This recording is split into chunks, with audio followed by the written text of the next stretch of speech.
ಅನೈತಿಕ ಸಂಬಂಧ ಶಂಕೆ, ಅಕ್ಕನನ್ನೇ ಮಚ್ಚಿನಿಂದ ಕೊಚ್ಚಿ ಕೊಂದ ತಮ್ಮ. ಅನೈತಿಕ ಸಂಬಂಧದ ಶಂಕೆ ಹಿನ್ನೆಲೆ ಅಕ್ಕನನ್ನೇ ತಮ್ಮನ್ನು ಮಚ್ಚಿನಿಂದ ಕೊಚ್ಚಿ ಕೊಲೆ ಮಾಡಿದ ಭೀಕರ ಘಟನೆ ಹಾವೇರಿ ಜಿಲ್ಲೆಯ ಶಿಗ್ಗಾಂವ್ ಪಟ್ಟಣದಲ್ಲಿ ನಡೆದಿದೆ. 29 ವರ್ಷದ ಸುಮಾ ಶಿವಶಂಕರ್ ಬನಹಳ್ಳಿ ಕೊಲೆಯಾದ ಮಹಿಳೆ ಎಂದು ಗುರುತಿಸಲಾಗಿದೆ. ಮೃತ ಮಹಿಳೆ ಅಂಗನವಾಡಿಯಲ್ಲಿ ಆಯಾ ಕೆಲಸ ಮಾಡುತ್ತಿದ್ರು ಎನ್ನಲಾಗಿದೆ. ಮೃತ ಮಹಿಳೆ ಅನೈತಿಕ ಸಂಬಂಧದ ವಿಚಾರವಾಗಿ ಪತಿ ಹಾಗೂ ತಮ್ಮನೊಂದಿಗೆ ಆಗಾಗ ಜಗಳ ಮಾಡುತ್ತಿದ್ರು ಎಂದು ತಿಳಿದುಬಂದಿದೆ. ಇದೇ ವಿಚಾರ ಕುಟುಂಬದಲ್ಲಿ ತೀವ್ರ ಕಲಹಕ್ಕೆ ಕಾರಣವಾಗಿತ್ತು ಎನ್ನಲಾಗಿದೆ. ಇಂದು ಬೆಳಗ್ಗೆ ಕೋಪಗೊಂಡ ತಮ್ಮ ಸಂಜು ಮಚ್ಚಿನಿಂದ ಸುಮಾ ಅವರ ಕುತ್ತಿಗೆ ಹಾಗೂ ಕೈ ಭಾಗಕ್ಕೆ ಮನ ಬಂದಂತೆ ಹಲ್ಲೆ ನಡೆಸಿದ್ದಾನೆ. ಗಂಭೀರವಾಗಿ ಗಾಯಗೊಂಡ ಸುಮಾ ಸ್ಥಳದಲ್ಲಿಯೇ ರಕ್ತದ ಮಡುವಿನಲ್ಲಿ ಬಿದ್ದು ಸಾವನ್ನಪ್ಪಿದ್ದಾರೆ.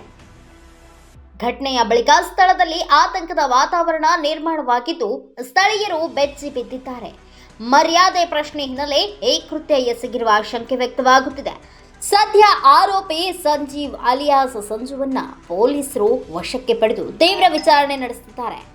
ಪ್ರಕರಣ ಸಂಬಂಧ ಶಿಗ್ಗಾಂವ್ ಪೊಲೀಸ್ ಸ್ಟೇಷನ್ನಲ್ಲಿ ಕೇಸ್ ದಾಖಲಾಗಿದ್ದು ತನಿಖೆ ಮುಂದುವರೆದಿದೆ. ಬ್ಯೂರೋ ರಿಪೋರ್ಟ್ ಬಾಬಾ ಜಾನ್ ಶಿರ್ಕೋಳ್, ಕನ್ನಡ ಜನಶ್ರೀ ನ್ಯೂಸ್, ಹಾವೇರಿ.